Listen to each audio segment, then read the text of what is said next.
Hello बच्चों, let's read the question. So the question is, write the formula of the product formed when an element A atomic number 19 combined with element B atomic number 17. Draw its electronic dot structure. What is the nature of the bond formed? तो चलिए बात करते हैं हमारे पास question का जो की concept है उस पर। तो हमारे क्वेश्चन का की कंसेप्ट किस पर बेस्ड है? ये बेस्ड है एलिमेंट पर, जहां पर हमें क्या कहा गया है, जहां हमें फर्स्ट ऑफ ऑल बात करनी है ए एलिमेंट की। तो ए एलिमेंट का जो एटॉमिक नंबर है वो एटॉमिक नंबर कितना है? तो एलिमेंट का एटॉमिक नंबर है 19। तो 19 एटॉमिक नंबर है, मतलब कि वो ए क्या है? तो उस ए को हम कहेंगे वो है पोटेशियम है। पोटेशियम का सिंबल क्या है? के। अब बात करते हैं कि यहाँ पर इलेक्ट्रॉन्स कैसे होंगे। तो इसमें इलेक्ट्रॉन्स होंगे 2 8 8 1, जहाँ 2 and 8 10, 10 and 8 18, 18 and 1 19। तो यहाँ हम क्या कहेंगे? 1 क्या है? 1 है वैलेंस इलेक्ट्रॉन। वैलेंस इलेक्ट्रॉन का मतलब क्या है? आउटर मोस्ट शेल में एक ही इलेक्ट्रॉन है। और ये क्या है? ये एक मेटल है। ठीक है, क्यों? क्योंकि इजीली इलेक्ट्रॉन अपना दे सकती है, अपना लूज कर सकती है इलेक्ट्रॉन। अब बात करते हैं हम बी एलिमेंट को लेकर। तो जो बी एलिमेंट है उसका हमें एटॉमिक नंबर कितना कहा है? तो बी एलिमेंट का एटॉमिक नंबर है हमारा 17। 17 का मतलब बी एलिमेंट कौन सा है? तो बी एलिमेंट है हमारा कैलोरीन है। कैलोरीन है तो इसके आउटर मोस्ट शेल में कितने इलेक्ट्रॉन होंगे? तो कैलोरीन के आउटर मोस्ट शेल में हमें इलेक्ट्रॉन देखने को मिलेंगे 287।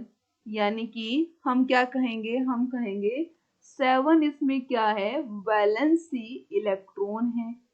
ठीक है, तो 7 वैलेंसी इलेक्ट्रॉन है, यानी कि ये इजीली इलेक्ट्रॉन तो अपना देगा नहीं। तो ये क्या है? ये एक नॉन मेटल है। ठीक है, तो हमें ये पता लग गया कि एक मेटल है और एक नॉन मेटल है। तो चलिए अब बात करते हैं कि हमें कहा गया अगर ये दोनों आपस में कंबाइन होती हैं तो क्या होगा। तो हमने कहा कि अगर जो मेटल है, एक मेटल कंबाइन होती है किसके साथ? तो मेटल कंबाइन होती है नॉन मेटल के साथ, तो वहां पर कौन सा बॉन्ड बनाती है? फॉर्म कौन सा बॉन्ड बना रही है? तो ये बनाती है आयनिक बॉन्ड। तो ये हमें पता लग गया कि आयनिक बॉन्ड बनाती है, जहां मेटल क्या करती है? लूज करती है इलेक्ट्रॉन्स, और उसी के साथ ही जो नॉन मेटल होती है वो क्या करती है? गेन करती है इलेक्ट्रॉन। तो एक ने लूज किया और एक ने क्या कर लिया? गेन कर लिया। ठीक है, अब हम बात करते हैं इलेक्ट्रॉन डॉट स्ट्रक्चर को लेकर कि इसकी इलेक्ट्रॉन डॉट स्ट्रक्चर कैसी बनेगी। तो ए और बी, ए हमारा मेटल है, बी हमारा नॉन मेटल है, और यहाँ पर ए के पास एक इलेक्ट्रॉन है आउटर मोस्ट शेल में, बी के पास जो इलेक्ट्रॉन है वो कितने हैं? तो बी के पास इलेक्ट्रॉन कुछ इस तरीके से 6 और 1 ये 7 इलेक्ट्रॉन है। तो ए वाला इलेक्ट्रॉन इजिली कौन ले लेगा? बी ले लेगा। तो हम अब ए और बी को मेंशन करेंगे पोटेशियम और कैलोरीन से।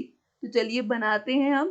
के हमने मेंशन कर दिया पोटेशियम के लिए, और ये पास डॉट हमने मेंशन कर दिया 1 इलेक्ट्रॉन के लिए, और यहाँ हमने बनाए हैं 7 डॉट, क्योंकि 7 आउटर मोस्ट शेल की इलेक्ट्रॉन है। अब हम यहाँ पे क्या बनाएंगे? Ionic bond.